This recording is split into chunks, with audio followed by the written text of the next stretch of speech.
হঠাৎ করেই Bangladesh football federation ভবনে হট্টগোল। বাফুফেতে হাজির বেশ কয়েকজন জেলা ও বিভাগীয় ক্রীড়া সংগঠক। তাদের অভিযোগ, কাউন্সিলরশিপ ফরম বিতরণ নিয়ে অনিয়ম করছে ফুটবল ফেডারেশন। নির্বাচন ঘিরে ষড়যন্ত্র করছেন বাফুফের বর্তমান সভাপতি কাজী সালাউদ্দিন ও উমেন্স কমিটির চেয়ারম্যান মাহফুজ আক্তার কিরণ।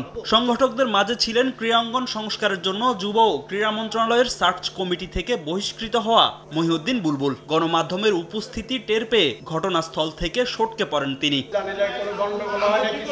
এক পর্যায়ে বাফুফের সাধারণ সম্পাদক ইমরান হোসেন তুষারের সঙ্গে বাগবিতণ্ডায় জড়ান তারা। বেশ কিছুক্ষণ ধরে চলে উত্তপ্ত বাক্য বিনিময়। অভিযোগ আছে আবদ্ধ রুমে নিয়ে বাফুফের বেশ কয়েকজন কর্মকর্তাকে শারীরিকভাবে নির্যাতন করারও, যদিও তা অস্বীকার করেছেন অভিযোগ নিয়ে আসা সংগঠকরা। কোনো ধরনের কোনো অপ্রীতিকর ঘটনা ঘটে নাই।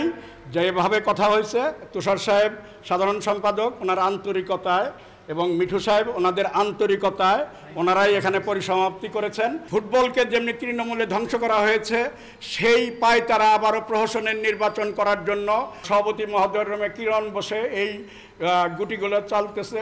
আমরা জানতে চেয়েছি যে আমরা যে এগুলি পাই নাই, কোন প্রক্রিয়ায় দিলেন, আমাদের ডকুমেন্ট দেখাইতে পারেন।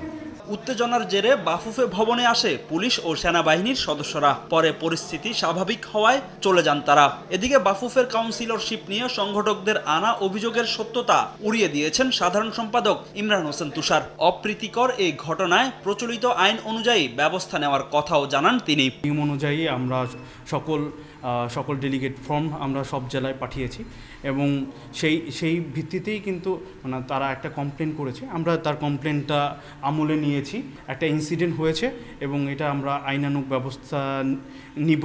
পুরো ঘটনা চলাকালীন বাফুফে ভবনে ছিলেন কাজী সালাউদ্দিন ও মাহফুজ আক্তার কিরণ। সংগঠকরা চলে গেলে একই গাড়িতে করে ফুটবল ফেডারেশন ত্যাগ করেন তারাও। ফাহিম ইসলাম, সময় সংবাদ, ঢাকা।